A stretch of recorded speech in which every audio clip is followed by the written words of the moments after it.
fallout, smoke, women crying for their sons because their sons are not, Romans killing riotous groups that are rising up. Free Judea, free our people, autonomy for Israel. You had Herod, an Edomite, and his dynasty. Herod's ruling, killing any potential threat, any potential Messiah. Then you had the Pharisees and the Sadducees, that we learn from Josephus are not Jews by birth. No. Brothers and sisters, they are there. We are not lost. We are scattered. We are original Hebrew. Let's go! All praises be to the Most High God. Yeah, I say it. I was opportune to meet my grandparents, whom from childhood had always made us to understand that we are one of the lost tribes of Israel. One of the lost tribes of Israel. One of the lost tribes of Israel. Hey, so now we are on our way from Ohafia to Arochukwu. So we're traveling all around. And this is also an ancient city, the warriors. Yeah. They call it the Ephraimite. Okay. The Ephraimite. Let me show you around. Ephraim Queen. Yes, Ephraim Queen. Yeah. Ephraim Queen. Yeah.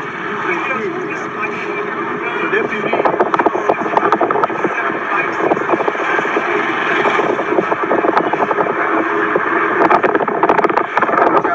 He said this particular place, they say that they're from the tribe of Ephraim. Yeah, Ephraimites. The Ephraim. And ethnicity is a cult?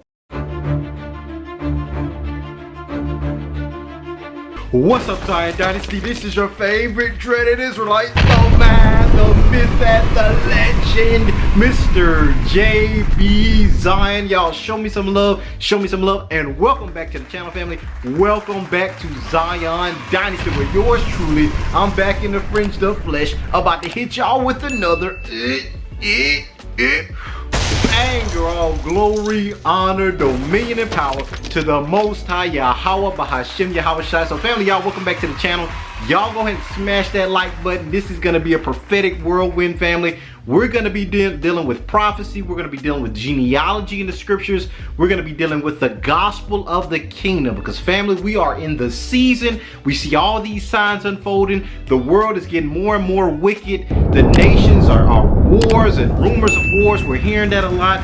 And a lot of this is the prophetic roadmap that YESHUA gave us, that when you start seeing all this stuff going on, Babylon is going down and down in America, the economy, the drought video, y'all check that out about the waters in Europe, the waters of Euphrates drying up. Is so much that's going on, family. So I want to do this lesson just to reel us in, to allow us to take some deep breaths, and we're going to deal with some basic concepts like the gospel. We're going to do some end time prophecies. Shout out to my big bro, Go Black to Africa. He sent me a video that was Jack Van Impe. Y'all, I used to watch Jack Van Impe like legend growing up. I mean, TBN was all I watched. Him and John Hagee were like the premier end time eschatological preachers. Like, they dealt with prophecy, the Antichrist, Left Behind. That movie terrified me, right? The Rapture. If y'all want me to do lessons like that, I did a lot of them in times past. Esau, the end of the world, the 144,000, the new heaven, the new earth, the rapture, the regathering of Israel, where we're going to be in the kingdom, the millennial reign. If y'all want me to go into all of that stuff, because we're in the last season, y'all comment that down below. There's a lot of stuff I'm trying to sift through these topics, right? I still want to do that note review. I have all the footage recorded. I just need to go ahead and do my commentary on it and get that up. If y'all still want that, put down below. And any other breakdown, movie breakdowns, if y'all want some of that, y'all do that as well, because I enjoy doing that. A lot of those videos show end time prophecy in them. So I know I said a lot. Also, I gotta thank y'all. I have to thank y'all from the bottom of my heart. Y'all have been giving like crazy. I mean, the P.O. box has become, y'all, I mean, one of the offerings that me and Shauna D saw almost passed out.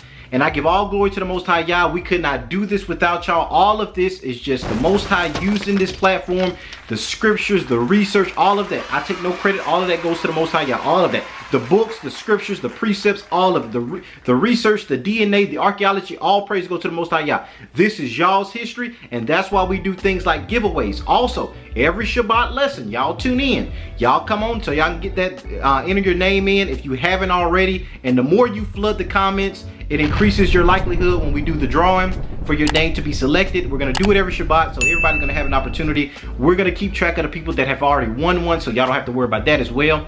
Also, so if y'all want to give and donate to that and donate to the ministry, I'm going to put that Cash App up. I could not thank y'all I could not thank y'all enough, right? I'm going to put that Cash App up, put that P.O. Box up as well, because a lot of y'all have messaged that you're more comfortable with the P.O. Box because of Cash App and that kind of thing. But whichever one works for you guys, I have not had any issues with y'all's donations not coming through on either platform. So we're going to deal with what is the gospel, family, and we're going to connect that to the end times. We're going to do that on today's video. I saw a lot of comments about, well, JB, the gospel isn't just for Israel and the Gentiles, is everybody else, and not just the Hellenized Northern Kingdom scattered Israelites. There's a lot of stuff, family, and I'm gonna tie that into Jack Van Nippy. I may include that clip on here if time permits. I'm gonna put a caption of the video that my big brother Go Black sent me, so you guys can see that what he was teaching. Every precept he went through, family, was spot on until he started applying who is the Antichrist, who are the 10 toes of Daniel's statue, the beast that comes out of the sea, who is that, right? He mentioned NATO. His initial mention was the 10 founding companies of NATO, right? Shout out to Dr. Windsor as well, because Dr. Windsor was one of the first, if the only historian I saw make that connection out of his, I don't know if it was from Babylon to Timbuktu. I'm not sure if it was from Babylon to Timbuktu or Judea Trembles. I think it may have been the Dry Bone series, if I can find it for you guys. I have to get that for you. It's on that bookshelf, but I have to be rambling through that stuff. But basically, in one of Dr. Windsor's books, he connected those 10 toes to the 10 founding. Now, when I say that, I'm not talking about the present amount of NATO countries today. I think it's like 50 or something like that. We're talking about the foundation of NATO, the European Union. There were 10 European countries that founded NATO, right? So that was that. That's what I was referring to with the 10 founding in terms of prophecy, right? He did mention that as well in his video. So we got a lot to cover, family. So we're going to jump into this thing. Y'all like this video up, comment, share, subscribe. If y'all want to donate, y'all can do that as well. So first, family, I just want to do some basic breakdown. Let's talk a little bit about the end times, right? Now, in Matthew chapter 24, Yeshua gives us a beautiful roadmap of things that are going to start happening when that time of the end gets closer, right? Now, he mentioned some stuff that I want to highlight. I'm not going to go through the entire chapter, but I'm going to mention some high points. Yeshua talks about wars and rumors of wars will increase, right? He said, when you see these things happen, know that the end is drawing nigh. He also mentions that there will be a lot of false prophets, false Christ, people saying that I am Christ, and telling the people, follow me over here, follow me over there. Now this piggybacks, I'm gonna deal with that point when we start talking about different concepts like where is the kingdom gonna be at? Where is the Most High gonna reign at? Northeast Africa, is it gonna be in the totality of Africa? Is the city gonna come from above? A lot of that, family, we have to allow the Most High to do his thing. I know there's a lot of different perceptions of over here in the Americas. We know about Nephi, we know about the Moroccan Moors of the house of Joseph in the Americas. We also know Africa was given to the 12 tribes when they were united, and Northeast Africa is what we refer to today as the Middle East or the Near East. It's Northeast Africa, or more specifically Western Asia, right? It's because we consider Israel to be Northeast Africa. We are living here in the southern portion of Israel in what is known as the southern Judean mountains. And of course, we have to make this clear that Israel predates any Palestinian connections here to this land. When you look at the name of Palestine, it was the name that the Romans gave to the land formerly known as Judea. Now, I didn't say Jewish or Judaism, but Judea. So the Judeans were the people that actually lived in this portion of this land prior to it being named Palestine by the Romans. So this is what we consider to be Northeast Africa. We are sitting on the African tectonic plate. There are African species of birds and animals and plants that you'll find all throughout this region. Why I took you here is that I want to show you that the country called Israel is sitting on the African tectonic plate. Now, we're going to go over here and I'm going to show you where Israel sits on the African tectonic plate, which means that Israel is Northeast Africa. Now, when we look at this map, this is the Sinai. Okay? This is the Red Sea. This is Egypt. This is the Sinai. This is Israel. All right? This is Saudi Arabia over here. Now, if you see this in Hebrew, it says Haluak Afrikani, the African plate. Here it is right here. Israel is sitting right here. Israel is sitting on the Haluak Afrikani, which means that Israel is Northeast Africa. Right? It's because those Afro-Asiatics, you get into a lot of that Afro-Asiatic, even the languages like Berber and these kind of languages in Africa are Afro-Asiatic, Hausa and that kind of thing. So they had more influence on the so-called Middle East. So now why do I bring that up? When we start asking where the kingdom is, remember family, it starts with the people is my point. Y'all please hear what I'm saying if y'all don't hear anything else. When we talk about the kingdom, it starts with the people. Why do I say that? Because we know Israel was scattered to the four corners of the earth. We know Joseph became a coat of many colors. We know we got Israel everywhere. We got them in the Caribbeans. We got a lot of them came from the African diaspora, and I include those Moors in the Americas as a part of the African diaspora. They sailed over instead of being brought in chains, but y'all get what I'm saying. But basically, you have Israel everywhere, family. So right now, the gospel of the kingdom. All right, family. Shout out to Divine Prospect for the recommendation. As you can see, this is the NKJV Cultural Bible, Cultural Background Study Bible. Now, let's take a look inside, shall we? Terminology page is what I really want to go to, you guys. And as you can see under the age to come, now this is in the cultural cultural background study Bible. As you can see, age to come, the most basic scheme of ancient Judean belief about the future was that at some point the current age of hardship would end and God would establish a new era of peace, i.e. the kingdom, justice and righteousness. Jewish people generally expected Israel to be exalted over the nations in that coming age. Now let's look at already and not yet. A phrase scholars often use to summarize the early Christian perspective on God's future kingdom. So now this piggybacks off age to come. Because we recognize that the coming Messiah has already come once, that Christ's resurrection is the first installment of the promise for future resurrection, and that the gift of the Spirit gives us a foretaste of the future world, we can speak of an already dimension of the kingdom as well as looking forward to its not yet consummation. I just want to mainly point out that the scholars understand that the Jewish people, Israel, already knew and expected Israel to be exalted during this era of peace and justice and righteousness in the earth.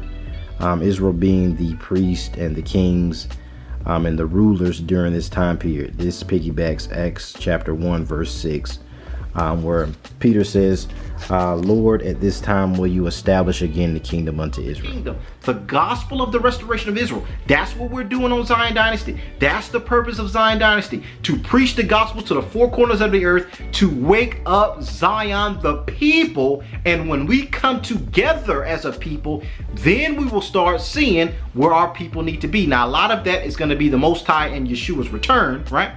And I've done lessons on that.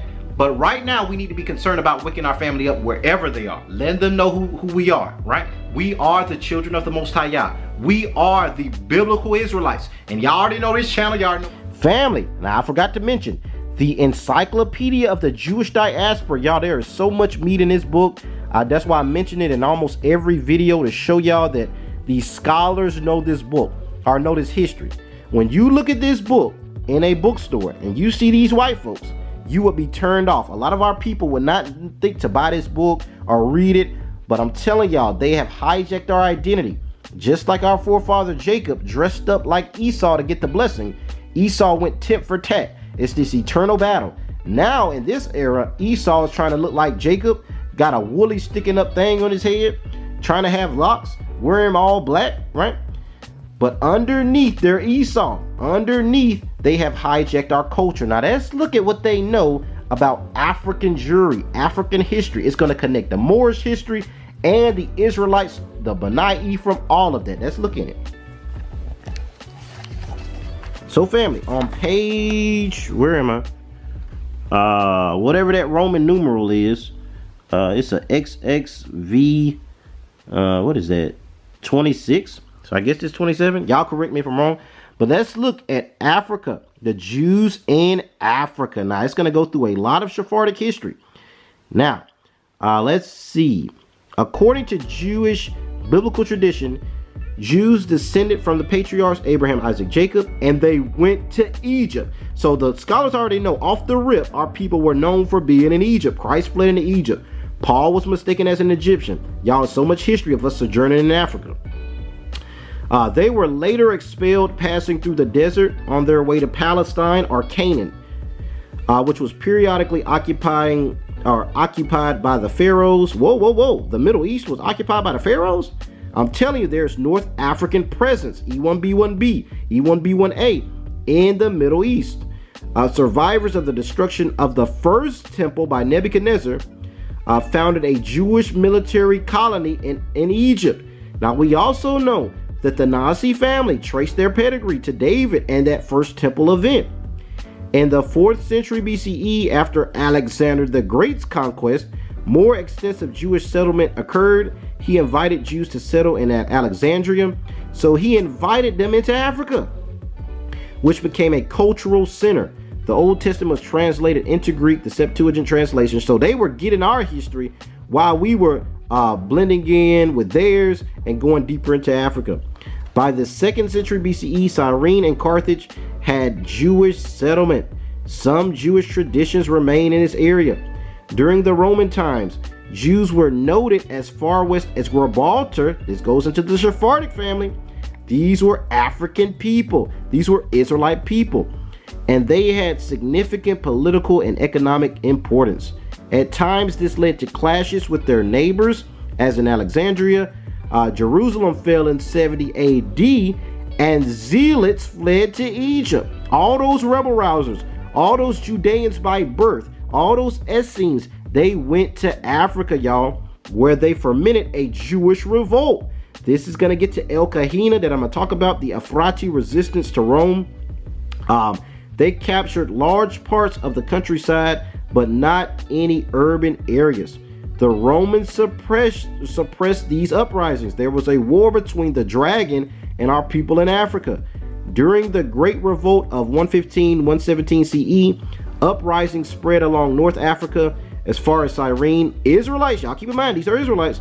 And at times, large areas of Egypt were under Jewish control. I repeat, Africa was under Israelite control. So y'all don't get confused about what, Ham, Shem, wait, Japheth? Esau mixed with Japheth and Shem mixed with Ham. So Shem dominated on both fronts. This is why Noah blessed the God of Shem, because Shem's people would dominate Ham and Japheth. They would dominate Japheth through Esau and Ham through Israel. So our people controlled Egypt, controlled Africa, before the revolt violently was suppressed by the Romans, the Edomites. With the rise of Christianity, further anti-Jewish riots occurred in Alexandria in Africa. In the 6th century, the Byzantines reoccupied North Africa and further suppressed the Jews.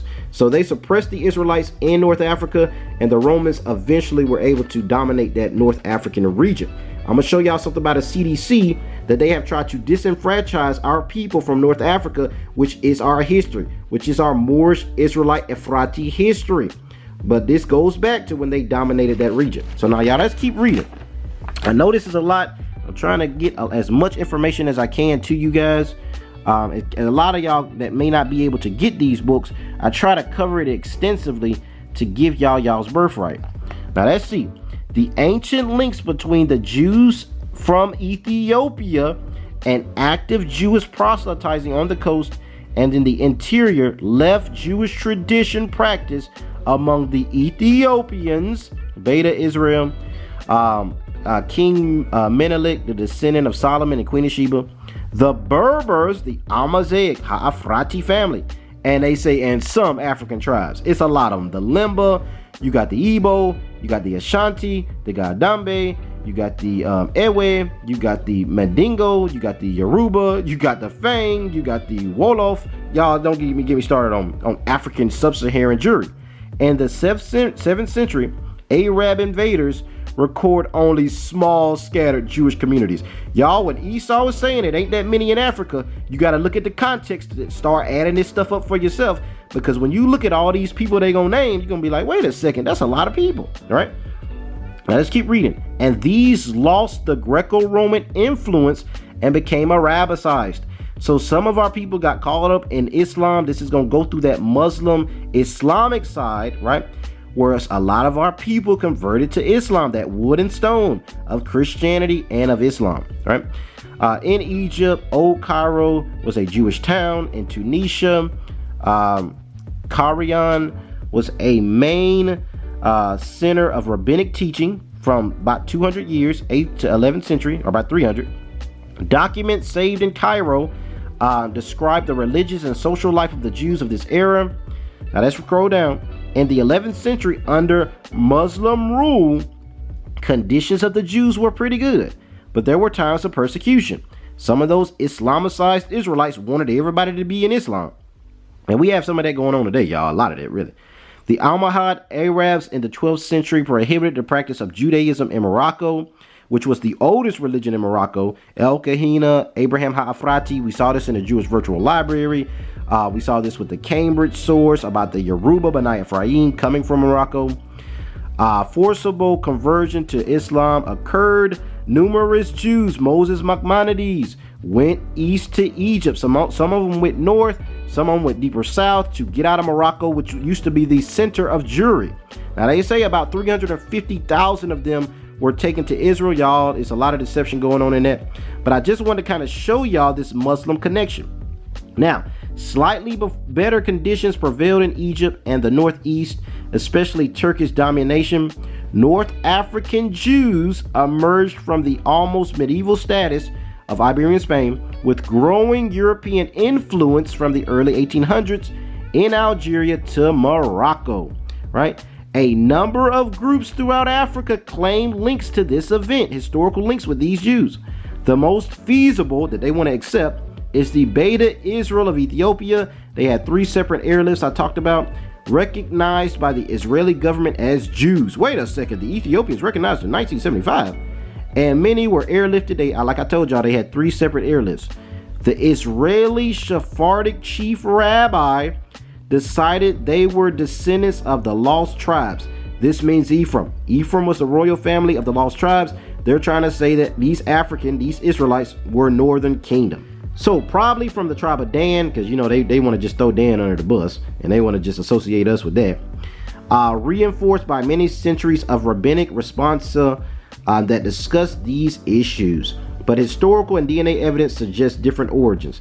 This is because when they do the DNA of these Israelite tribes in Africa, they're going to be some subgroup of haplogroup E. E1A, E1B1A. A lot of these different African groups, most of them are E1B1A. The practices of the Beta Israel differ significantly from the house of other forms of Judaism. For instance, they do not celebrate Purim and Hanukkah, our feast of dedication. The Limba tribe, y'all check out that Limba video, live in Transvaal in southern Africa.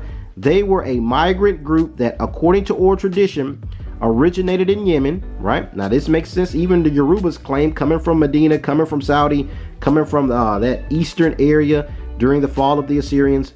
The Limba are a little bit different. They trace during the time of the fall of the temple and 70 CE. But there's so many migrations, y'all, of Israelites going into Africa at different periods that it can get overwhelming with just how many different groups went into deeper into the continent. Now, the Limba have some Jewish practices, a lot of them, y'all. We saw that documentary, such as constraints on intermarriage, right? With non-Limba, they said, stay with your people, invest in the stock of your people. And they have a Y DNA linked to the Kohanim, the Aaronic priest, right? The Y chromosome known as the co-immortal haplotype. You will see when they tested their E1B1, or they tested their DNA, it was E1B1A. Now let's read this, y'all. In Mali, several thousand people in Timbuktu claim some form of Jewish ancestry. Moors, Israelites fleeing persecution in Spain migrated south in the 4th century to Timbuktu, a part of the Songhai Empire. When you look at the Mali Empire, the Mali Dynasty, the Songhai Empire, these were Israelite empires. I repeat, these West African empires, the Songhai, the Mali, were Israelite people by ethnicity. A lot of them practiced Islam, but you have to separate the religion from the ethnicity. Sometimes they're the same, most of the time they're not. Especially with our people fleeing persecution and being banned from keeping certain tenets of Torah, a lot of them adopted Islam. So among them was the Kati or the Kahath family, who founded 3 villages that still exist near Timbuktu. Askia Muhammad came to power in 1492 and forced the Israelites to convert to Islam or leave. This is why you can't let the religion be a stumbling block. A lot of them practice Islam, but most of them show their history. If they practice Islam, this can be linked to an event that happened where Islam was forced on Jews. So if anything, the more Islamic African tribes prove they are actually Israelites when you look at the history. After this Judaism became illegal in Mali. In Nigeria, the Igbo may be descended, look how they try to be crafty in case we read it, from the southern and westward migrations. Wait, westward? Beyond the rivers of Ethiopia, across the rivers of Ethiopia, beyond on the opposite side, which is West Africa. They may be descended from these southern and westward migrations to the Gold Coast, to Nigeria, of ancient Shemitic, i.e. Israelite people, so we can't be anti-Shemitic, and later Jewish peoples from the Middle East into West Africa. There are 3 groups: the Beni Gad, who are said to be descended from the tribe of Gad, the 8th son of Jacob; Beni Zebulun, from the tribe of Zebulun, the 5th son of Jacob; and the Beni Manasseh. Okay, now this is Manasseh, who was one of the 2 sons of Joseph, those 2 components of the tribe of Joseph. The other component, the Beni Ephraim, are different from these other Nigerian Israelite groups, as they are strictly, exclusively living among the Yoruba, right? Now, in Western Ghana, the House of Israel community, Sefwi Wiyawaso and Sefwi Swi, claim that their Sefwi ancestors are descendant of Jews who migrated south through the Ivory Coast. Y'all, we got the Abba Judea that they say were founded in 1919. Ugandans who claim Judaism, who claim Judah, right? I ain't talking about Judaism like them Ish people. I'm talking about Torah descended from the tribe. We got Somalia, the Hebrew people there. Y'all, we got the tribe of Rusape in Zimbabwe. You got Yemen. Y'all can go through all these things, but I just want you guys to know that they linked that Moorish history, that Islamic history, to these North African, these African Israelite tribes. And this is the Encyclopedia of the Jewish Diaspora. When Christopher Columbus first arrives in the Americas, he's fully expecting to find, at the end of his arduous voyage, the lost tribes of Israel. And for this reason, he took with him an interpreter. And the languages that the interpreter knew, Hebrew, Aramaic, and Arabic.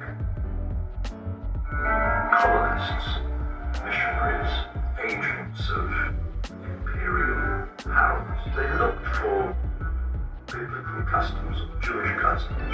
If you saw circumcision being done somewhere in the African bush, that would immediately suggest to missionaries or to colonists that there was something Jewish here.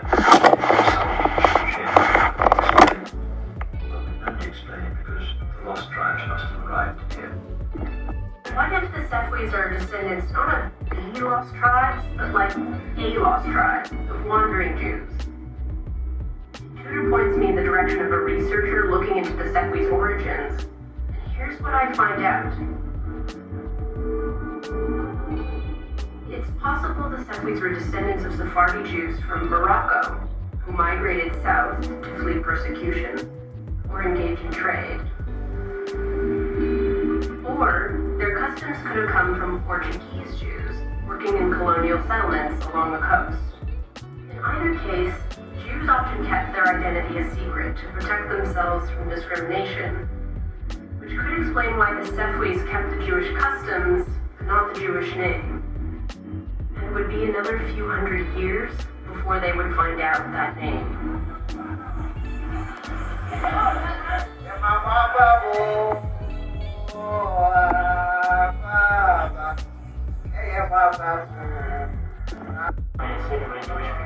Unless you look for your brothers and sisters who are outside it. Building a connection with the established Jewish world is a priority for the community. It's what set Alex on a journey of his own. I was studying in Uganda with Rabbi Gershon in his yeshiva. He is the first African yeshiva in Africa. So, I was the first person from outside Africa who was admitted in that yeshiva. Outside Uganda. The rest are from the same community. Israelites. And y'all already know this channel. Y'all already know about Harvard, Cambridge, the Jewish Encyclopedia. The nations know who we are. Bible prophecy, Deuteronomy 28. Bible prophecy, Joel chapter 3, right? About our people being sold. We also see in Jeremiah chapter 16 and Jeremiah, I believe, chapter 32 or 31, that says the Most High will tell the north country to give up his people, right? It's so many scriptures. The Bible is specific that Yah's people, the children of Israel, would be in captivity in the end of days. So now let's go back to what Yeshua said. So Yeshua said you're going to see rumors of wars. You're going to see a lot of false Christ saying, follow me here, follow me there, right? You're also going to see a rise in persecution against Zion. And Yeshua said it's going to be people thinking that they're doing the Most High's will when they oppress the Most High's people. I showed y'all in the Moorish book, the Book of Mormon, right? Where it said that the Lamanites, these Native American Israelites that had already been over here, that they will be persecuted by the great church, the great European empire, and they would think they're doing the Most High's will because of this so-called black skin curse of Ham nonsense that they try to pit on the African diaspora and African people, right? They try to slap this whole, it's a curse because of the melanation. Y'all, it's madness, because when you go back in antiquity, nobody was looking at stuff like that because most people were melanated people. Most people were what you would say so-called Negro, so-called dark-skinned people. We see that in Song of Solomon, chapter 1, verse 5. Now, this is a ballad that Solomon is writing. I recognize that before y'all crucify me in the comments. But the Israelitish woman that is speaking, she is an Israelite. Most scholars believe of the tribe of Issachar. She is saying, I am black but beautiful. So we know she's an Israelite woman. Whether y'all disagree that it's King Solomon himself that is saying, I am black but beautiful. Song of Solomon 1:5, which is the Song of Solomon, says, I am black and beautiful, and don't look negatively at me because of my pigmentation. Could she have been a darker black? You know, our people range from a fair, light copper brown to a dark black, right? Or dark brown, rather, because black is the absence of color, right? Now, we also see in Revelation that when John sees Yeshua, that he says that his skin and his arms look like the color of burnished bronze. In the original Hebrew, we see polished brass today, but there is a big difference between burnished bronze. You see, over time, the European scholars, the European translations have altered that text, right? Originally, they knew what it was saying. It was a shine to it. It was a burnished, glorified, bronze-colored complexion, and this is described in Revelation chapter 1. We know this because it is what's the word I'm looking for? It is a fulfillment of Daniel chapter 7. Revelation chapter 1 piggybacks Daniel chapter 7 that says that the Ancient of Days would have burnished bronze skin. He would have hair like the pure wool. So when he says his hair is like the pure wool in Daniel 7, That's how we know when it says his hair is white like wool in Revelation that it's talking about the texture, family. It was not talking about the color. So that's one thing. So we know the ancient Israelites were dark-skinned people. Why do I bring that up? All of this race talk is a part of Esau's empire to oppress Israel. That's all it's about, family. It's Satan deceiving the Gentile power construct to dig their own ditch. So that means Israel will be persecuted in the last days. So you would see black folks or so-called black people, Israelites are going to be persecuted like never before. The theologians call it Jacob's trouble when referring to Israel being persecuted in the last days. That's going to intensify when we know that Yeshua is coming back. He's going to come back like a pit bull off the leash to judge the nations, family, because of all of the oppression that they've done to his people. Yeshua also says it. Tranquility Base here. The Eagle has landed. The hands of the Persian, meaning that Rome, Edom, America, that's going to be the last one standing. Meaning that Rome, Edom, America, that's going to be the last one standing. Meaning that Rome, Edom, America, that's going to be the last one standing. Yeshua also says it in Matthew. He says, when they did it to you, they did it to me. He said, those that fed you when you were hungry, those that when you were in prison, they came to see you, they didn't know they were doing it for me. Everybody that blesses the Most High's people, he is going to bless them. We see that as a part of the Israelite blessing going back to Abraham. He told Abraham, I will bless those that bless you and curse those that curse you. So we see that the Most High is going to set the nations up to dig their own ditch in order that he might judge them for all the atrocities that they've done to the apple of his eye. That's what's going to go on in the end of days. We're going to see rumors of wars. We're going to see Israel get persecuted by these urban apologists. Israel's done away with. Incarceration rates going to go up, right? I'm just telling you guys what's going to go on in the last days. Not just that, but these unarmed murdering of our people is going to intensify in the last days. Now, what else does Yeshua talk about? He says wars, rumors of wars. People are going to persecute you. They're thinking they're doing the Most High's will. You're going to see a lot of false Christ rising up. And we're going to see the morality of the people, Paul also talks about this, is going to go down. They're going to be lovers of self. They're going to be envious. They're going to be railing upon one another. The love of many is going to run cold in these last days, family, because of the ruling empire and the way that the nations have structured their government after Esau's model, right? Because we saw in 2nd Ezra chapter 6 verse 9, and y'all take notes about these precepts, 2nd Ezra chapter 6 verse 9, that it says that Esau is the end of the world, the great European empire, which is a spirit, not just the people. I'm not just saying all white folks are the devil, but the way they rule this capitalistic critical race theory-based society, right? Now, did you have types of government like this before the Europeans? Absolutely. But they furthered the affliction on the way that they justified doing anything it takes to be able to make money off of the back of your brother, right? This whole selfie mindset, this whole I gotta do me, this capitalistic critical race theory based, I can conquer my brother to be able to get the job, or I can take advantage of my privilege to be able to succeed over another. That whole toxic climate is a part of the final European great church, the final Edomite rulership, family, because we know when our people are restored as a community, we know that our people rule based on Ubuntu. I am because we are, right? Our people have an African ethos. There was a story of a European missionary that he went into a village in South Africa, and he told those little babies that were living in poverty, he said to all those children, he said, whoever gets to that tree first, I'll give them a bowl of fruit. So what these babies did, this is our people, they held hands. Y'all better hear me. They held hands. So when one of them got there, all of them got there, right? But not just that, when he looked and said, what in the world? He gave them the fruit. They sat in a circle and they passed the bowl around. That's a spirit, family. And it almost hurts your heart because our people have been in captivity and we've learned so much evil from the European way of doing things, family. And a lot of our people, it's going to be hard for them to come out of it. I'm not going to say impossible. I'm not going to throw no stones. And y'all, when I did that Beyonce video, I'm not utterly bashing the sister. I pray to the Most High that she repents.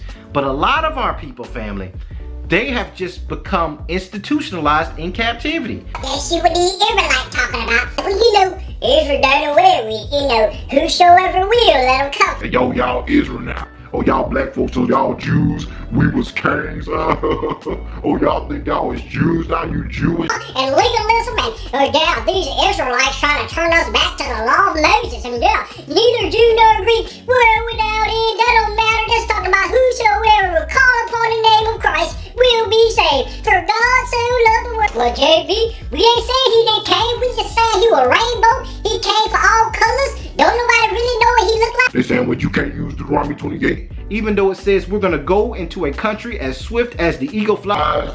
Oh no, you can't use that. Even though it says we're gonna have a yoke of iron around our neck, you can't use that. That's been fulfilled. Even though it says you're gonna go into slavery again on slave cargo ships, oh, that's already been fulfilled. And I'm like, Negro. And it's sad to say that, and the Most High is able to clean us up. He knows we're all coming from that baggage, right? But some of our people are even taking that into Africa, right? That's why I told y'all the kingdom is not just the place, it's the people first. That's why I started with that, family. That's why I dropped that nugget. Because if we don't reform our way of thinking and loving one another and coming together, we run the risk of being caught up in the same judgment that's coming in the end of days. So Christ already prophesied that judgment's coming, right? You're going to hear these wars or rumors of wars. It's going to keep escalating until that big boom happens. You're going to have a lot of false politicians and Christ-like figures that think they have the answer. They're going to continue to oppress the Most High sheep. All of this is Matthew 24. And the ones that bless Israel are going to be blessed. And those that curse her are going to be cursed, right? And the land of Israel is going to be a cup of trembling. The nations are going to be fighting in the Middle East. There's not going to be no peace in the Middle East, right? Tensions are going to escalate. The land of Israel, the nation of Israel, are the Jewish state. They have a bioelectric dome. They are preparing for war. They are the most militarized democratic nation on earth. A lot of their funding comes from European countries. It comes from America and that kind of thing. Y'all check out the Rothschilds and a lot of those videos I did explaining that, but it'll blow your mind. They are very wealthy and they are preparing for war. And the Most High is going to make it like a cancerous environment, like a fever state in the Jewish state, right? To gather all the nations there to the final war, the war of Armageddon. So now let's go a little bit into these things. Now, I showed you guys the captivities that our people went through in history. This is shown by Daniel the prophet and Daniel. So we're going to pick back up on some of that prophecy. Jack Van Impe went into it. It's fresh on my mind, family. But he goes into, in the book of Daniel, the final empires that were ruled. Now we know that the Egyptians held Israel in captivity for 400 years. After that, after we were freed from Egypt, after we had been in the promised land, we see the Assyrians come when our tribes had split up. Ephraim went over here and Judah went over here. They started bickering, right? All because of Solomon's son Rehoboam. He increased the taxes. Israel asked him to lower it. He wouldn't do it because he had so many affinities with different countries that he had established peace with by marrying their women. Like when Solomon married all these women, he just wasn't a simple Negro. He was calculated. He was sleeping with these women, making marriages, consummating it with children, and creating peace with these different nations. That was the best way in his mind to ensure peace, instead of trusting the Most High. So his son came, and because Solomon had made all these other nations happy, it came at the expense of his own people. Rehoboam was instructed to lower the taxes. He didn't do it. The kingdom split, and Assyria came, right? This is what took over the northern kingdom, Ephraimites, in 722. A lot of them went into Morocco, Africa, some went to the Americas. Y'all check out some of those videos about the house of Joseph and Ephraim, right? Now, after that, the Babylonians came. Babylon came under King Nebuchadnezzar, and he took over the other two tribes, Judah and Benjamin, and took them into slavery. This is Daniel and the three Hebrew boys. They changed their names just like America did, Kunta Kinte to Toby. This is an ancient ritual. This comes from those great empires. America just took all that wisdom and incorporated as that mighty 12-feathered eagle and used all of that wisdom. But this is not a new technique. Babylon did that, changed their names, made them worship their gods. So after Babylon, after they fell, came the Medes and the Persians, right? Under Cyrus the Great. Cyrus was the king that allowed those Jews, right, Judah, Benjamin, to go back to their land and to rebuild, right? Rebuild the temple. We see a lot of Josiah. We see a lot of Ezra, Nehemiah, Esther, even all of them played a role in being able to rebuild Zion. Now the other 10 tribes, Ephraim had already gone into Africa. Ephraim was already in the Americas. They are the lost tribes, the lost 10 tribes, right? They're not really lost. They're so-called Negroes. Is why the continent is named after Africa. The people of Afri are Ephraim, right? So we've already gone through that history. So after the Medes and the Persians come the Greco-Roman Empire. I say Greco-Roman because they were all Edomite people. I'm gonna show y'all who's gonna be that last ruling empire. It's gonna be Esau or Edom, all right? So we see the Greco-Roman Empire. The Chittites are the Edomites under Alexander the Macedonian, known as Alexander the Great. He comes and issues a Hellenization process where he makes everybody become Greeks or Hellenists, right? Where they kept the Greek culture. They ate pork chops in the Colosseums. They were in the Colosseum games. They were worshiping to Zeus. A lot of that, even Jesus, comes from the Greco-Roman language, culture, Zeus worship, and all of that. Alexander the Great instituted that. All of this is that statue of Daniel, the head of gold, Babylon, the arms of silver, Medes and the Persians, the abdomen of brass is the Greeks, the legs of iron is the Romans. So the Romans come under the Caesarian dynasty, the Caesars. The Caesars come into power, Julius Caesar, Augustus Caesar, all of the different Caesars, and they rule. Now, not only did they know about the Israelites that were in Palestine, but they went in there and monitored them. They made sure it wasn't no rebel rousers or no Messiah figures that would try to liberate Israel. And they enforced heavy taxes on the people. They pit their own Edomite people as the Pharisees, as the Sadducees, as the king of Judea. Herod was an Edomite, a European ancestor, right? So we see Edom was controlling things. The Romans, they watched over Israel very closely to make sure that they wouldn't rebel. This is the same technique that J. Edgar Hoover and America used to monitor a rise of a black messiah figure, right? COINTELPRO against Marcus Garvey, against Malcolm X, Dr. King, Fred Hampton, Stokely Carmichael, Elijah Muhammad. This was a government entity to monitor any terrorist-like event that would usher in a new power or a new world order. I'm not talking about Esau trying to revive themselves, new world order, but I'm talking about after Esau, after America and the European nations come to an end, is our people. We got next, family. The Bible says that for Esau is the end of the world and Jacob is that next world empire. It's the beginning of it that follows. So when you see in John 3:16, I got to deal with this, that it says for Elohim so loved the world that he gave his only begotten son. That world is not everybody in the world, right? We know that Yeshua was only sent to the lost sheep of the house of Israel, according to Matthew chapter 15, verse 24. So family, that gets me into the gospel of the kingdom, family. What we need to be doing while this stuff is getting rough. I went through the empires, Assyria, Babylon, the Medes and the Persians, the Greeks, the Romans, right? And during that time period, we see Yeshua, right? And what was Yeshua trying to do?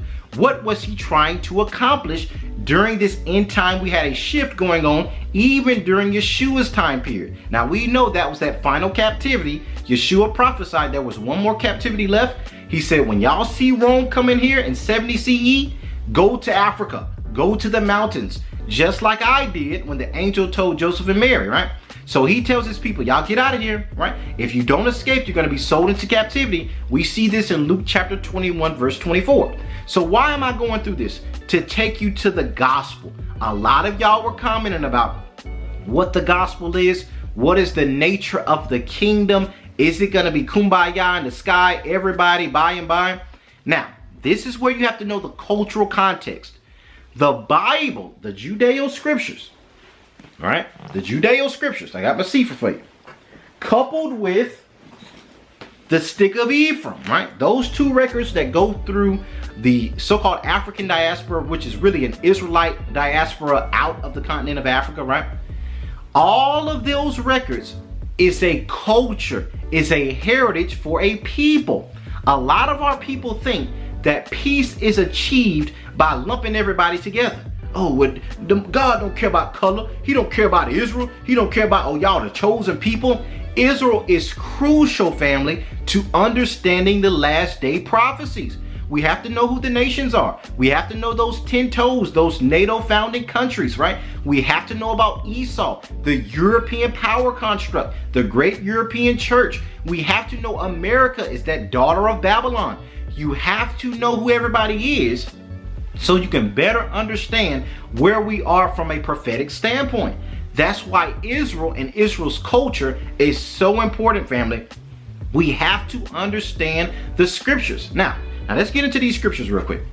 Now, the gospel of the kingdom, as Yeshua preached, as the 12 apostles preached, as Paul preached, did not preach peace by everybody just lumped together and everybody's equal.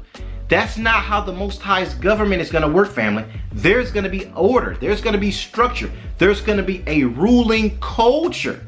Just like in Babylon, when we've been under this final captivity of America and the European power construct, and that really doesn't matter where you are on the globe, family. And most of even my Nigerian brothers, I've talked to them, some of my South African brothers, some of my family that are in Israel, in Dimona, right? They'll even tell you, America's culture is effervescent. America's way of thinking has tried to cover the whole globe, family. You can't run from it. You can only change your mindset, and that's by using Israel. Israel is the Most High's people that he intends to use to save all people by saving them and the way that they think. By them coming out of the matrix, they become Morpheus, they become the rebel fighters, right? That fight against Babylon's mindset of selfishness, of greed, of lasciviousness, of LGBT agendas, and all of this wickedness is cleared up by Israel returning back to their culture. So the Judeo scriptures, let me put that up here. This book belongs to Israel, family. I'm gonna tell y'all. And in Israel turning back to that book, the nations are gonna be like, man, look what they got going on. I want to be a part of that. Their power, the nations are gonna say their God, as we know as Yah Elohim, their God, man, their God is the God that created the heavens and the earth. When we turn back to that culture. Now, a lot of our African brothers keep that culture. A lot of those Moors that were in the Americas kept that culture. They had their fringes on. A lot of those natives, their image was that bow and arrow going back to Joseph. A lot of that has been lost, though, with the American captivity because our people have been lost over here, right? But in Africa, you can see pockets of our people. I ain't gonna say pockets. It's a lot of the continent that still keeps circumcision, 8th day naming ceremonies, 8th day circumcision. A lot of that is practiced predominantly in Nigeria, in West Africa. They keep a lot of these customs. The Levirate, a lot of that is still practiced to this day. Even the Limba don't mix meat with milk. A lot of different, I could do 10 videos on the different cultural tenets that are kept in Africa that are ancient Israelite customs that are still kept, family, that are still practiced to this day. If our people who are called by the Most High Yah's name would humble ourselves, pray, seek his face, and turn away from our wickedness that we've learned in Babylon, turn back to our culture that is serving the true and the living creator, our creator, and turn back to Torah, which is an African Eastern way of thinking, that's when the nations have hope, family, when our people turn back to our power. Now let's get into this gospel. We got to deal with it. A lot of y'all have been flooding the comments saying, oh no, brother JB, you sound like these camps saying that Christ only came for Israel and that, you know, the whole lost sheep thing is the Gentiles. We're going to go into that, family. Now, first we're going to start with Yeshua. In Matthew chapter 1, verse 21, the angel tells Mary, he says, and you shall name his name, talking to Mary, Yahusha, or similar to Yeshua, right? The Ephraimite in the Old Testament. Christ being a descendant of that Ephraimite David, right? You shall name his name Yeshua, or Yahusha, for he shall save his people from their sins. Yeshua understood, the angel understood that to save humanity, you have to save this specific family of Israel. And that's Matthew 1:21. Yeshua's mission was to Israel. Now we see in Matthew chapter 2, verse 6, that it says, O Bethlehem Ephratah, named after the grandson Ephraim, O Bethlehem Ephratah, though you be little among the nations, or little among the cities of Judea, Yet out of you, the smallest town, most despised town, Yeshua would have grew up in the projects kind of. Nazareth was a poor place. It was a lot of rebel rousers that were known from coming out of the place in Galilee where Christ grew up, right? A lot of zealots that wanted to overthrow Rome, but they weren't living in the best conditions, family, right? So though that city was despised, yet out of you, Bethlehem, shall come forth he that is to be governor of my people Israel. So we're looking at the kingdom, family, right?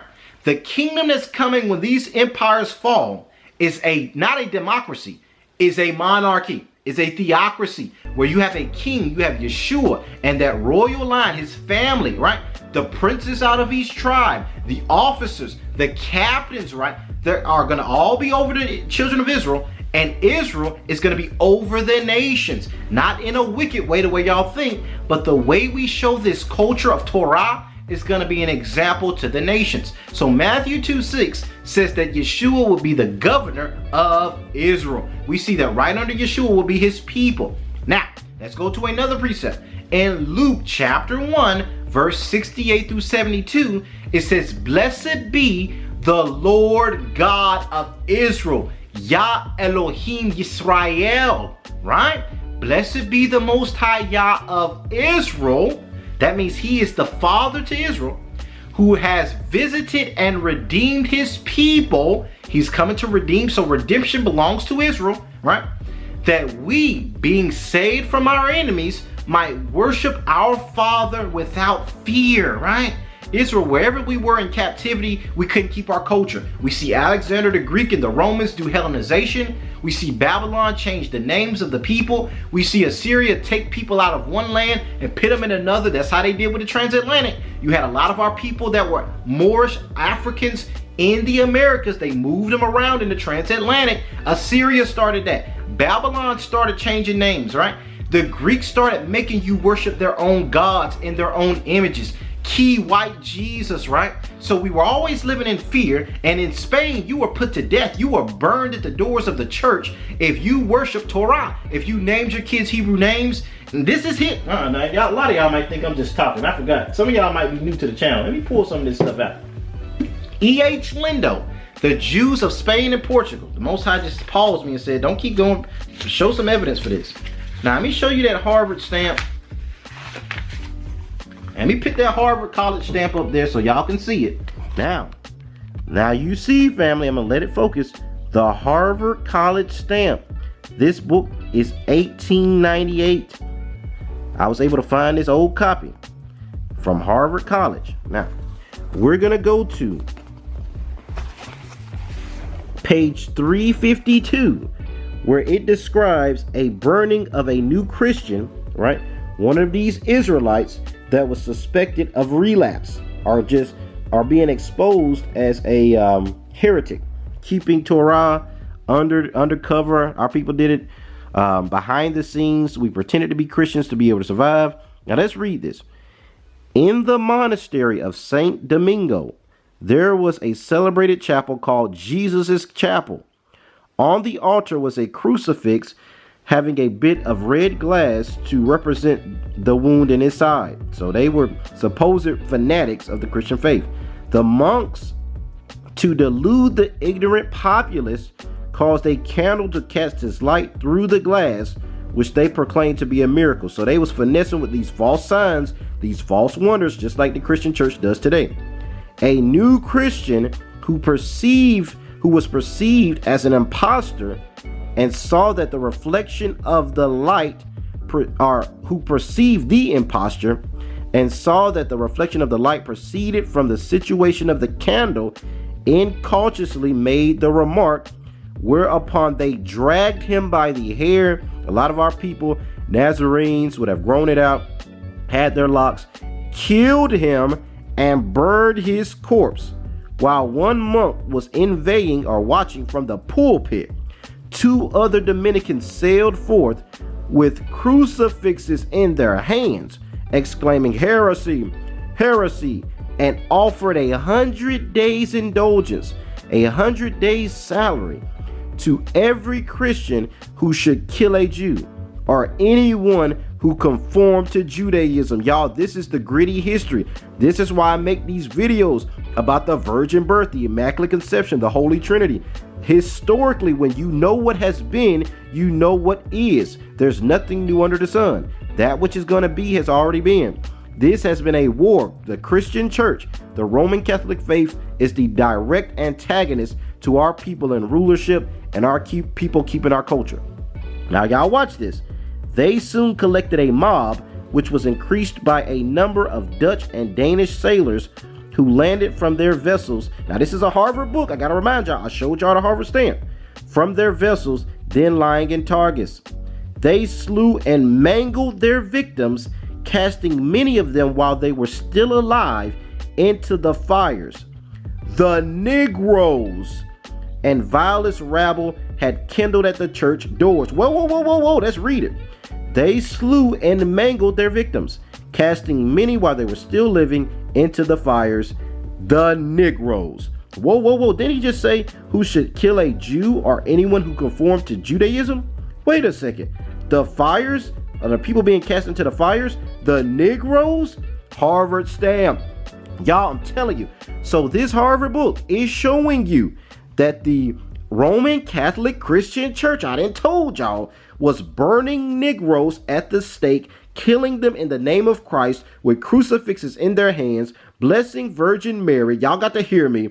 All of this to keep our people from keeping our law. Y'all, this is that red dragon that persecutes the woman that gave birth to the man-child. This is a spirit under a strong delusion of deception that Christianity is the true faith, when in fact it is the great deception. So y'all, I showed y'all the Harvard stamp in that book. I got to show y'all these things. Also, Harvard College. This is Harvard literature, family. Let me get the camera to clear up. Harvard. In this book, it says that they found a heretic, quote unquote, and they said heresy. And the Christian church was giving people 100 days worth of riches if they would catch any secret Jew and bring them to the authorities and kill them jokers, right? Because what they did was during the church service, they would burn them at the doors of the church or in the pulpit in front of the congregation for church services. They would be burning Negro Israelites. This is history, family. This is Harvard. I got another Harvard book by Joseph Christoph, The Jews of Spain. I will pull that up, but Shalom, family. So I'm about to go through some of this literature to reconcile the Moorish history with the history of our forefathers, the history of the Israelites. Now, y'all, this is going to be a series of books I'm going to show you guys. If you guys have any questions about finding these books, most of them should be in the description. All of these are Harvard, Oxford, Cambridge, credible sources verified by more than 2 or 3 other witnesses. Y'all, I believe in credibility. I believe in where 2 or 3 are established, or 2 or 3 are gathered, let everything be established. So, family, we're going to start with Rabbi Joseph Kraskov.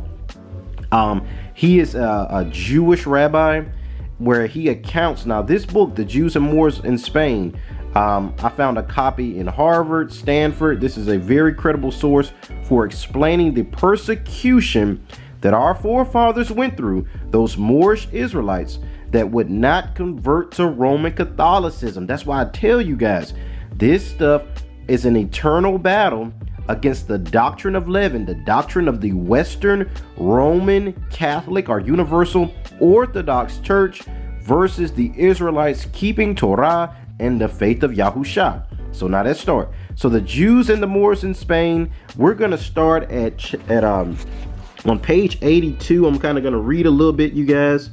I wanted you guys to kind of see what I'm saying and see this in the book for yourselves.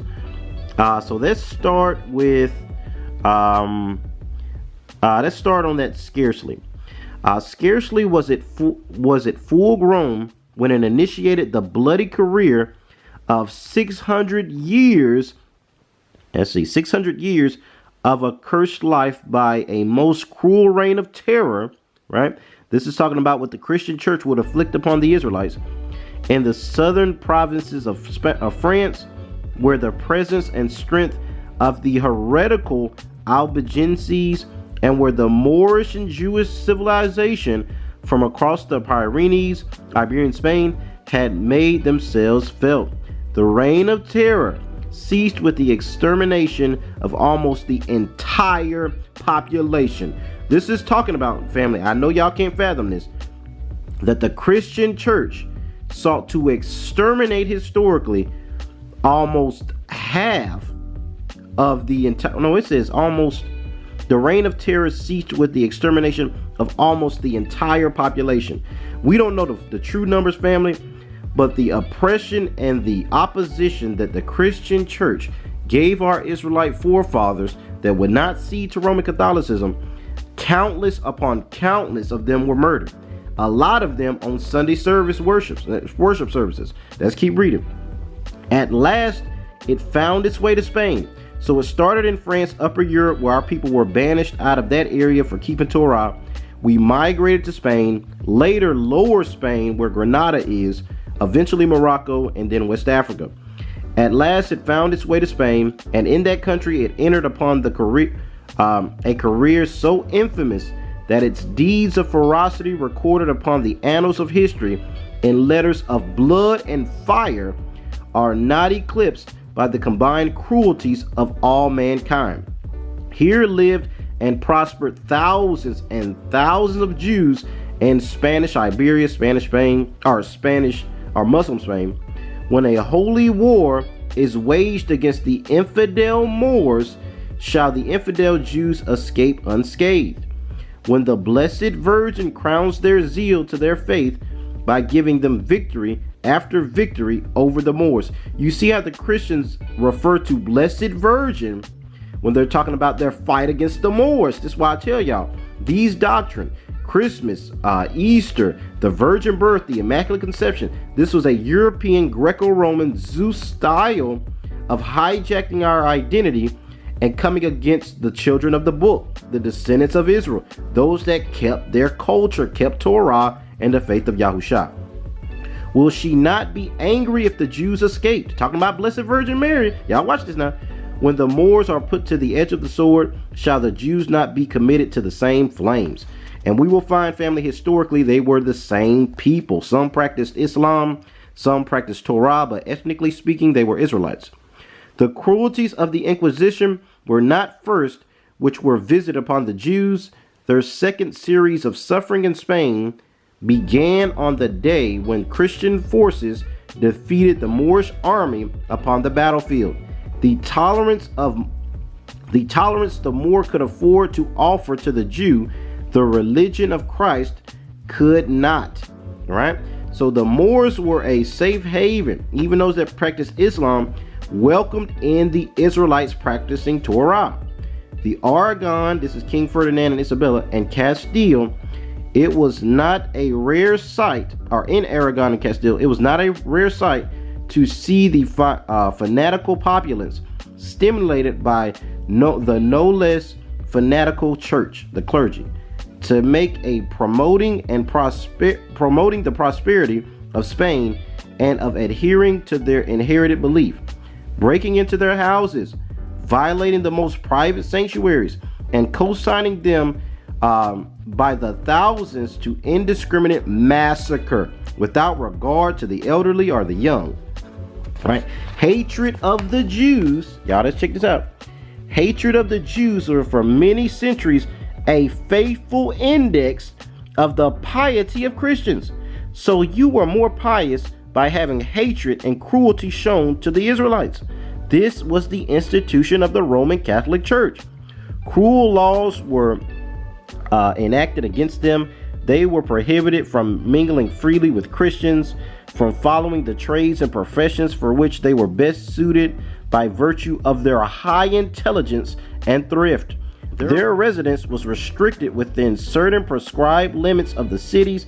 They could only live in certain areas. They were confined to Jewish ghettos. The word ghetto is first used when our forefathers were in Spain and the Jews were confined to poor living conditions. This is why America used that same term. They know who we are. They were held up to continuous public scorn by being compelled to wear a peculiar dress on which was sewed the badge of shame. Even in their executions, they were branded. For a long time, they were hanged between two dogs and with the head facing downwards. Y'all, this stuff was cruel. A choice was given them to escape these sufferings and degradations by entering the religion of love unto all men. Y'all pay attention to the language. This is a Harvard source. When they talk about the Christians warring against our people, they mention Blessed Virgin.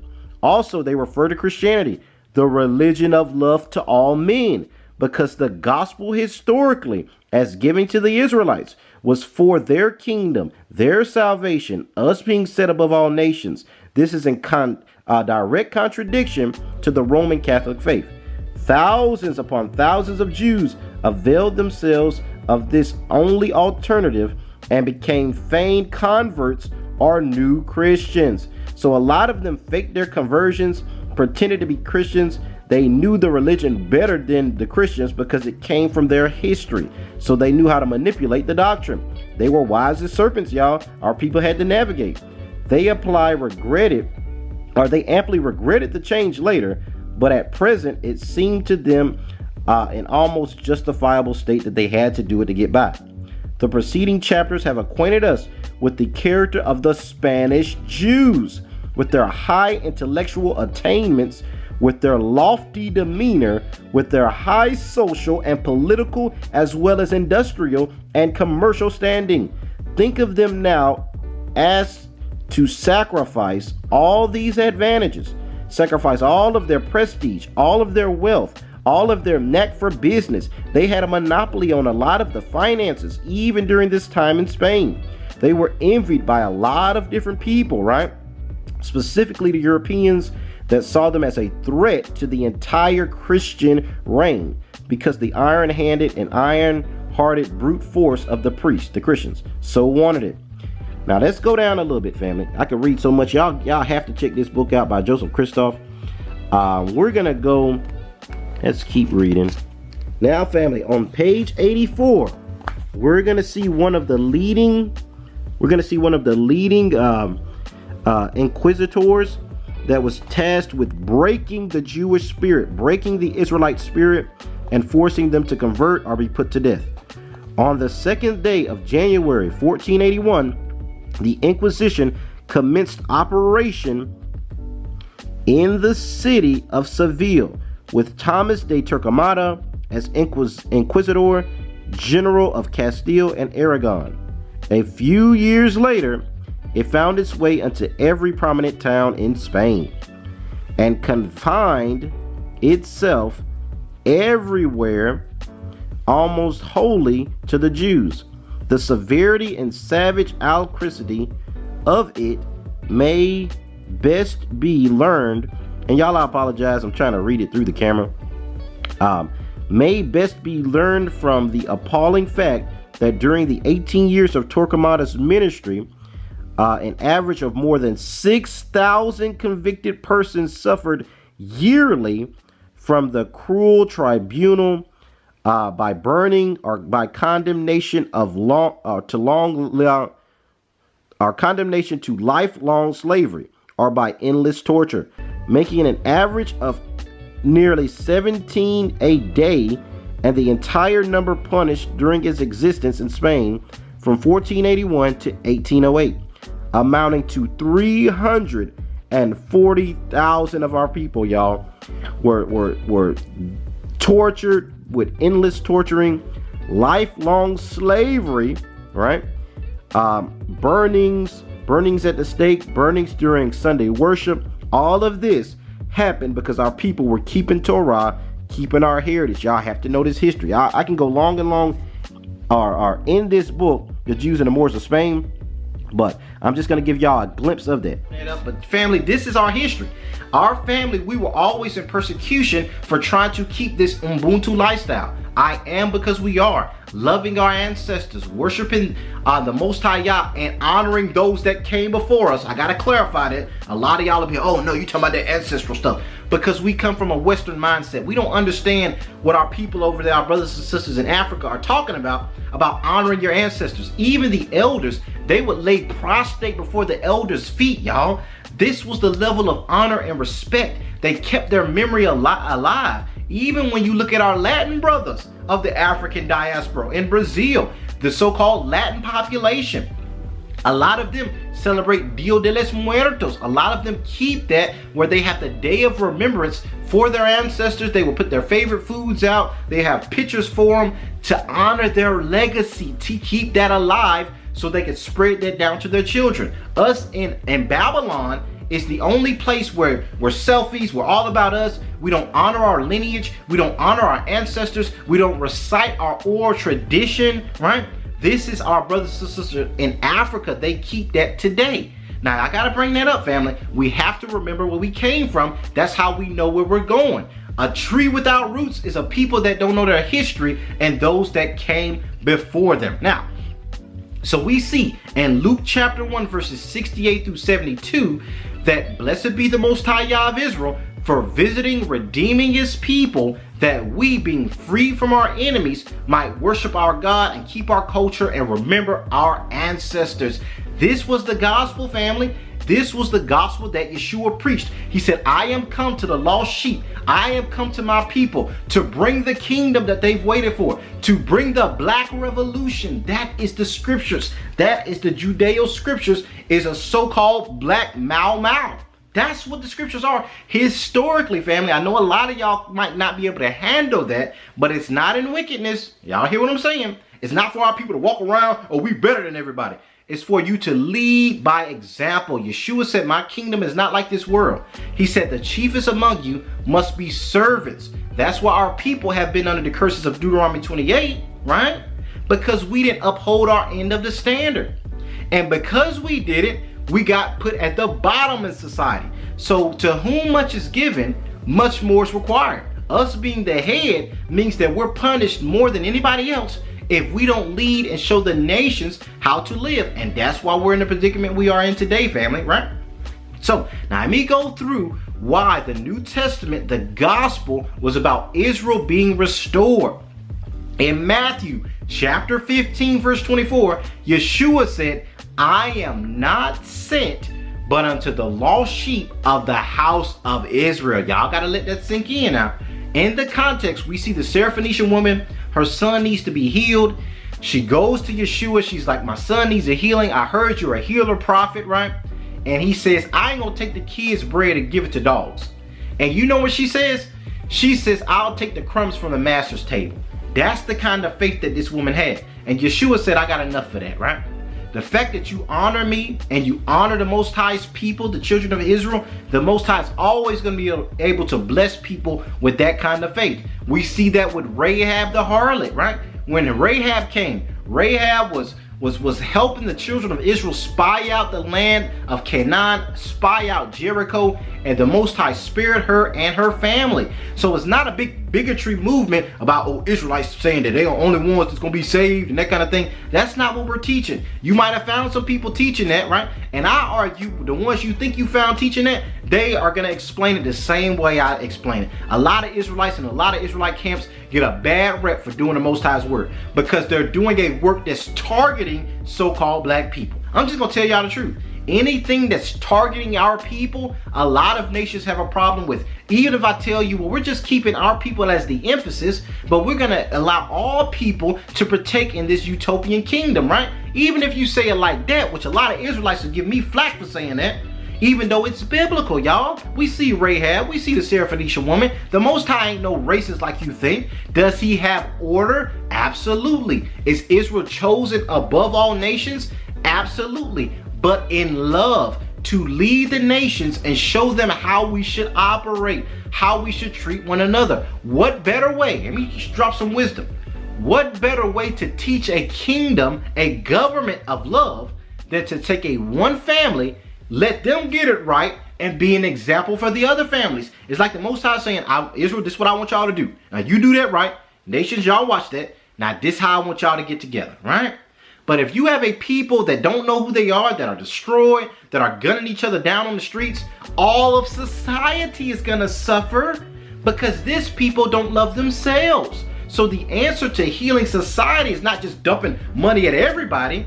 It's targeting those that are the least among you, those that are oppressed, those that don't know their history. And healing them, you heal everybody. And that is the gospel of the kingdom, and why the gospel was only sent to Israel, which was prophesied, like I told y'all in Matthew 24, that they would be persecuted in the end of days, that they would be gunned down on the streets, their oppressors will find them not guilty, to inspire them to turn back to their God, walk in a family love because they're so despised by everybody else. And when they love each other that hard, the other nations are inspired by the way they treat one another. Now let me prove this. Now, I showed you guys that Christ said in Matthew 15:24, I am only sent unto the children of Israel. I am not sent to anybody else, but unto the lost sheep of the house of Israel. Now, a lot of y'all are saying, well, what about the Gentiles? What about whosoever will? What about for God so loved the world? We're going to deal with that.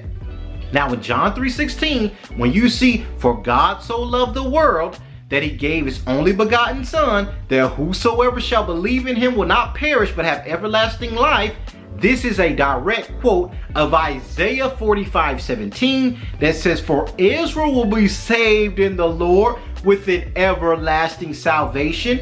Neither shall they be ashamed or confounded, world without end. It's the exact everlasting is mentioned, the salvation component, the world, all of it. It directly lines up, precept upon precept, line upon line, that those scriptures, John 3:16, is a fulfillment of Isaiah 45:17. The world that Yeshua was talking about was him going to the lost sheep of the house of Israel, family. Now let's go deeper. Now, when you look at John chapter 7, the Pharisees asked themselves, where is Christ going to go that we can't find him? Shall he go to the scattered Israelites among the Gentiles and teach those Gentiles? So when you see that word Gentile, and I would show y'all in the Zondervan dictionary.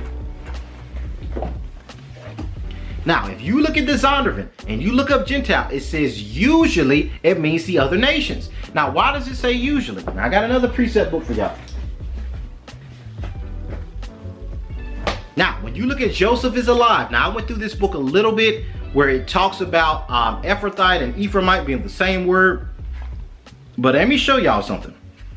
Let me show you what the scholars know. And also, I have a Harvard book. I forgot I have Israel Redivitus. I'm going to put that clip on the screen so y'all can see that in the Harvard book, Israel Redivitus, it also says that the Gentiles were the lost sheep of the house of Israel, which is consistent with Yeshua's overall mission. Now let's look at Joseph is alive for a second. Now, under Gentile, now I can't see it from that angle, so let me try to.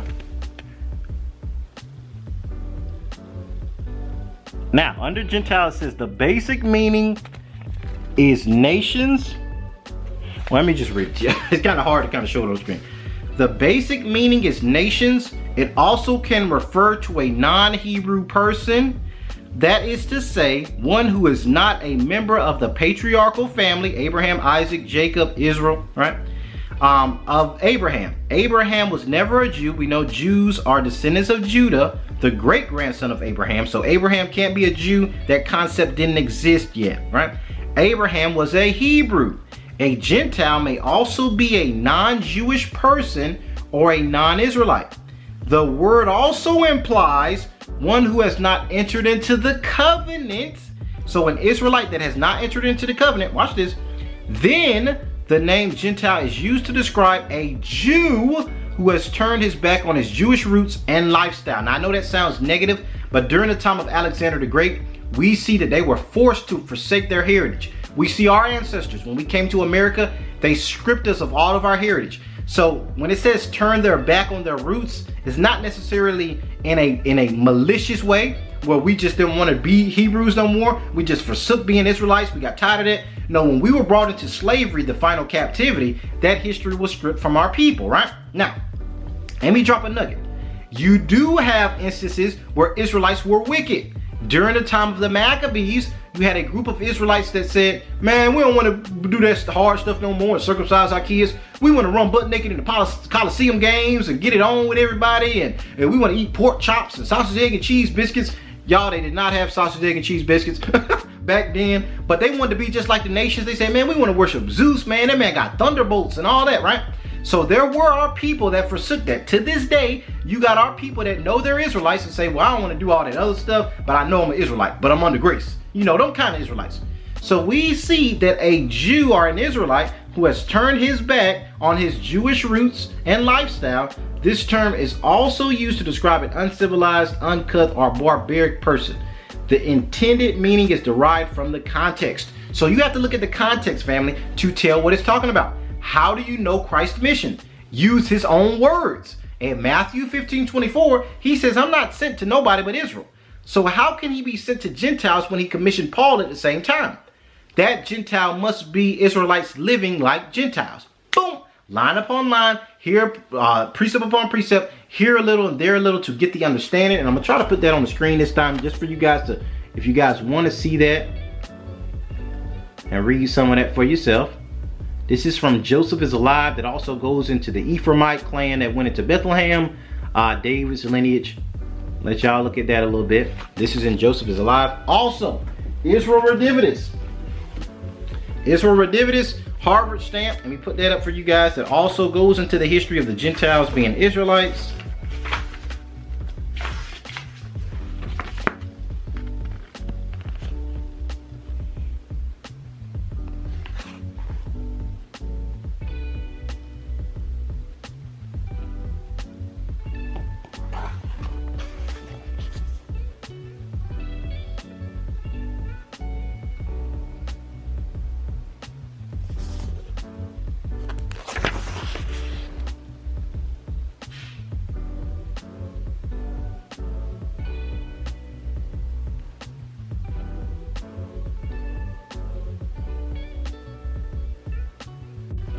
All right, Harvard University. All right, so those are two precepts. Now we're gonna go back to the scriptures. Now in John chapter 11,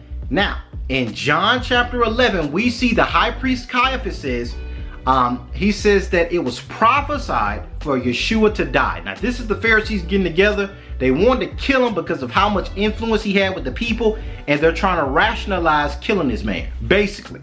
But in the spirit of them doing that, they actually tell the truth. Caiaphas says, this is what we'll say, that he was supposed to die, right?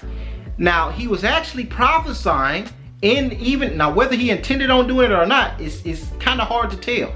But he prophesied that Yeshua was going to die, not just for the Jews in Judea or the Israelites of the tribe of Judah and Benjamin and Levi that were in Judea, but for the scattered children of God that live among the Gentiles, right? So this was common knowledge of a mission to proselytize, that's what the Pharisees called it, scattered Israelites. How do I know that?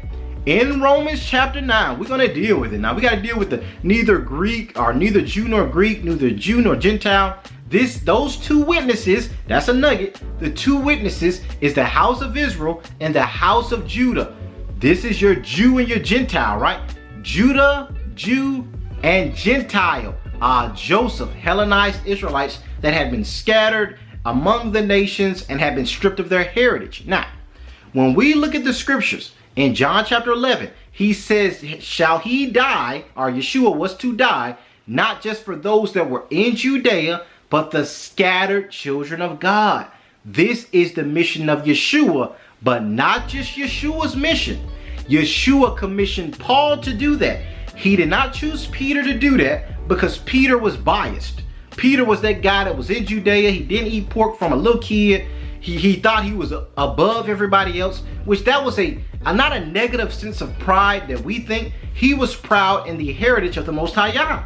He was proud in Torah. He was proud in keeping the commandments. It's not evil, but it does him up from being able to explore the bountiful nature of the grace and the love that our Father has for all of Israel, right?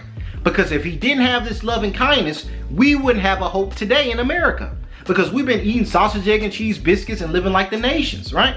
So we see, family, that Paul could identify with Israelites and other nations because Paul of Tarsus was born a Roman citizen. So he interacted with Greeks and Romans and even his people that were living any kind of way. He had a humble spirit with that regard, right? That he knew that a lot of Israel didn't know who they were.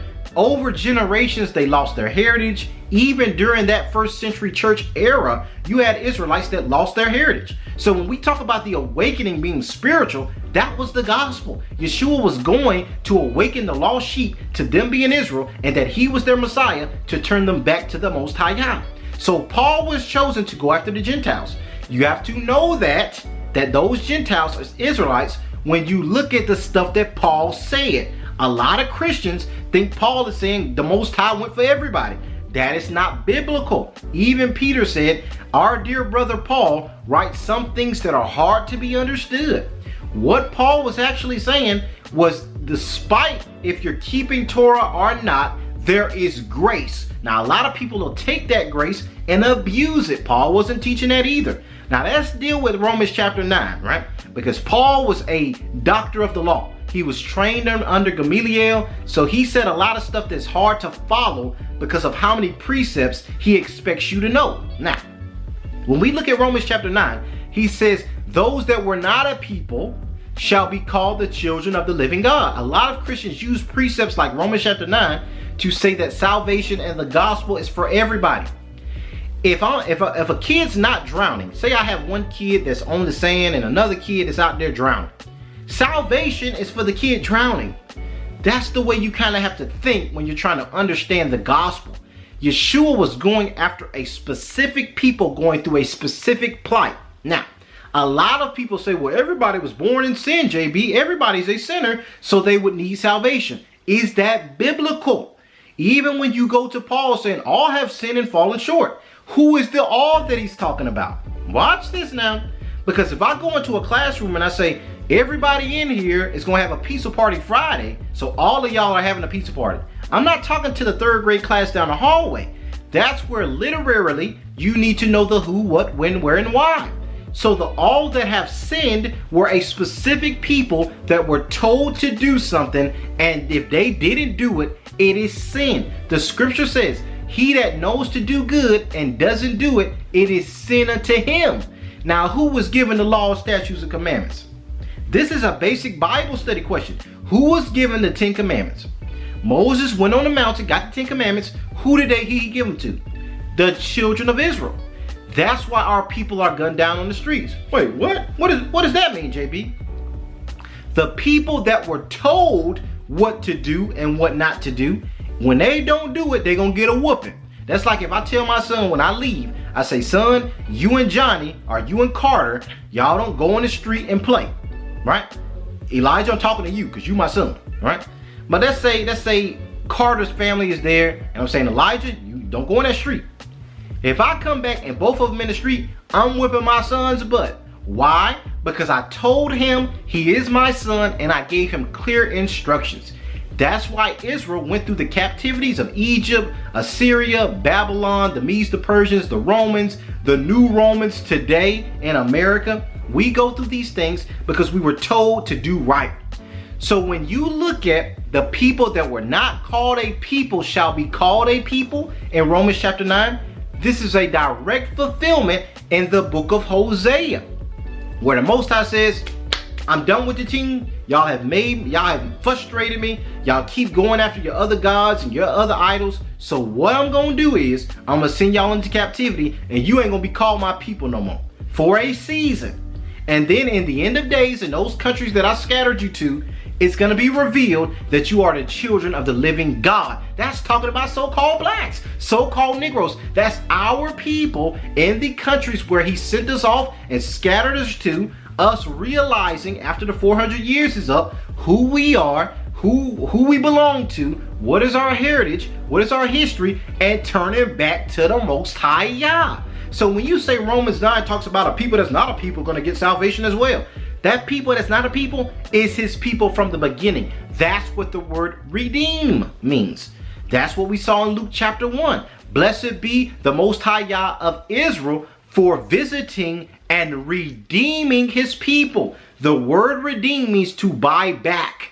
It means to restore. It means to restore to default. That means the people that were my chosen people, that I said y'all gonna be above every nation. I'm gonna use y'all to be a light to all nations. But because they fail, he said, y'all gotta go through the curses. but I promise to redeem you if you will turn back to me. This is the new covenant, the renewed covenant, because the same parties involved are the ones that were involved in the first covenant.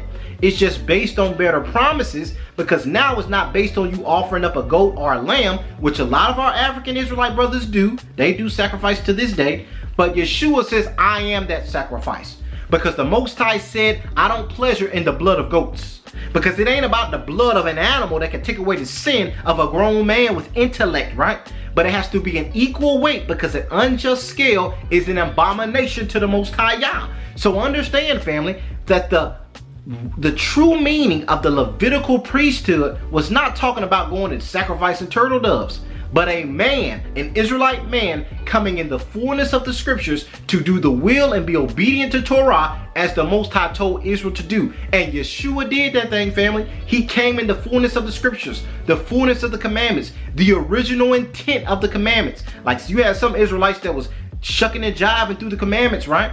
Where Yeshua caught them and he said, oh, well, y'all caught this person in adultery, but y'all over here getting off watching them, right? Let y'all that be without sin, you cast the first stone. He wasn't saying go out there and be sinners and you can't judge anybody, but he knew they were hypocrites. A lot of those Pharisees and Sadducees were hypocrites. They weren't doing what they were preaching. Yeshua came to do the whole thing so that his blood might cover his people, even in captivity, family. That's the gospel. Those are the Gentiles that Paul went to. He said, Peter, stop acting like you better than the rest of these Israelites, right? Just because you were born in Judea. Some Israelites was born in Rome. Some of them in the Americas. Some of them in Spain, right?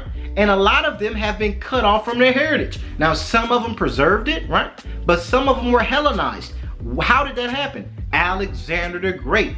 Every area that he touched down on, he converted the people to the Greco-Roman gods. So Paul had a heart for these people. He said, they don't know who they are anymore, Peter.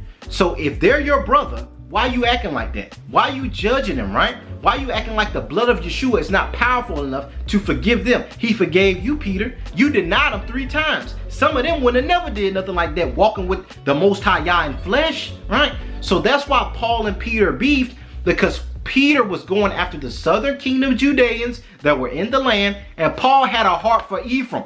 The Gentiles, the scattered Israelites, family.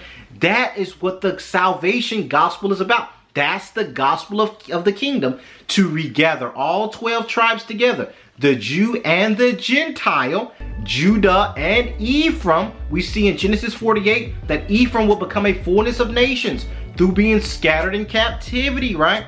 That's the gospel. Now let's go through some more precepts. A lot of y'all say, well, JB is whosoever will. That's the one that's going to be saved, whosoever will. A lot of y'all go to Acts chapter 2, verse 21, that talks about how anybody that will confess the name of the Lord shall be saved, but they don't keep reading. In the next verse, it says, you men of Israel, hear these words. Now, what's the entire context of Acts chapter 2? You have Israelites from different countries that are coming to Jerusalem to keep the feast day of Pentecost, right? During that time period, Peter gives a sermon, right? He says, Yeshua, the person that y'all let get killed by the Romans, was actually crucified by the will of the Most High, and he is the promised Messiah, and if you confess his name, you will be saved.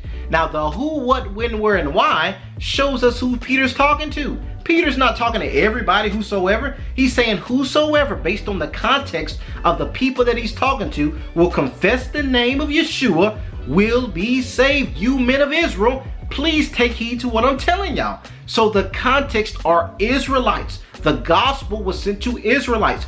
Christ said, I am not sent but unto the lost sheep of the house of Israel. Paul was going after his brethren that his heart was heavy for, because a lot of them were stripped of their heritage, family. Right?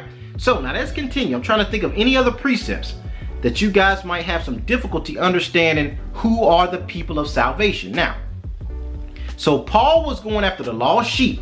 A lot of y'all mentioned the number, the boundless number in the book of Revelation. We see this in Revelation chapter 5 and chapter 7. Now watch this. When you see that precept of all these people and kindreds out of all these different countries, this is because they have been scattered. Now we see that in Revelation chapter 7. We see where the scripture says all manners of nations and kindreds, people out of all areas on the earth. Now in Revelation chapter 5, it shows us who that people are. The people that the Most High has redeemed out of every nation on earth, family. What does that mean? His people that have been scattered, the ones that he redeemed, are awakened in the land of their captivity to turn them back to their heritage. Those are that multitude of people in every nation. Now, aren't you going to have some few clinging Gentiles? Absolutely. That's consistent with the scriptures.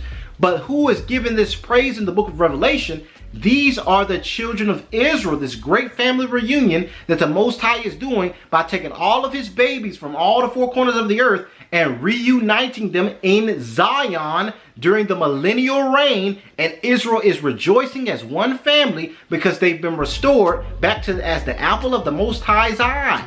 That is what's going on in the scriptures, family. Now, not just that, but when you see Yeshua was sent for the lost sheep, Paul was sent for the lost sheep, right? The 12 were sent for the lost sheep. The work that we're doing today, family, Zion Dynasty, the camps, all of our people that are preaching this awakening, preaching who we are, going through this history, all of us that are doing that today, know what we're actually doing? The historical gospel. This work that we're doing is not a small task. It's not easy, family. That's why I thank y'all for your donations. I thank y'all for keeping us encouraged, keeping us prayed up. A lot of y'all saying you are always on our heart, JB. I've gotten so many letters from so many of y'all. I could not thank y'all enough. And I wouldn't want to say y'all's name on here unless I knew that was all right with y'all. But it's so many of y'all that give us letters, that motivate us, that love on the babies, our kids, that love on Shawnee D. And that stuff encourages me, family. It encourages us when the days that you feel like, man, I'm doing so much and I'm getting a lot of nasty messages sometimes from some people, not nearly as much as the other messages, but every single message, y'all, I read and I take to heart, family. Sometimes I don't need to do that, but this work is not an easy work. But this work is the very gospel that Yeshua was doing, that Peter and Paul and them was doing, right? Our people are doing that right now. So to all our people that say, oh, race don't matter, Israel don't matter, Israel is the most crucial component to end time prophecy. So Israel has to know who they are, and that fig tree has to turn back, lean back toward the Most High Yah to bring about the kingdom so that all humanity and all the animals and all the trees, every part of creation can rejoice. So y'all, I couldn't thank y'all enough for just your motivation and just encouraging us in every message and your donations and all that y'all do, because this is a mighty work and Satan comes against this thing. And he tries to deceive some of our brothers and sisters and say, oh, that's a cult, that's hate speech. How is teaching our people to love one another, how is that hate speech? Right? When you're not going to go into these neighborhoods and clean our people up, you're not going to clean the drug addicts up, right? You're not going to do the work to make sure that we're not gunned down on the streets. Better yet, you're not going to do the work to make sure that our young men don't operate like a fool so they won't get gunned down on the streets. You're not going to be the one to go in there and teach them that you're a king, that you're a queen, that you have history, that you have a heritage that you can turn back to. You don't have to live like you don't got no common sense, right? You're not going to do that, but you're going to crucify us for doing the work. And this is the same opposition that Yeshua faced. He had them Pharisees, they didn't want to rock the boat because they were afraid that Rome would come and destroy Jerusalem if they had another rebel rouser rise up. This is in John chapter 11. They said, we got to get rid of this man because if we don't, the Romans they were sellouts. This is history. This is the history of first century Palestine. You had sellout Negroes that did not want Christ trying to gather all Israel together and create some kind of black revolution. You had Pharisees fighting against it. These are your Christian leaders that think they're defending the gospel by saying Israel doesn't matter anymore. And a lot of them do that, family, not because they really don't believe in Israel. They don't believe in their people. They don't believe that we're the true people of Israel. So they think they're doing the Most High's will, but they're really hiding behind, man, these Negroes ain't nobody. That's what they're really hiding behind. It's not really about theology, because when the Ish people show up, then they believe. They say, oh yeah, we got to pray for Israel. These are the people that wrote the Bible, right?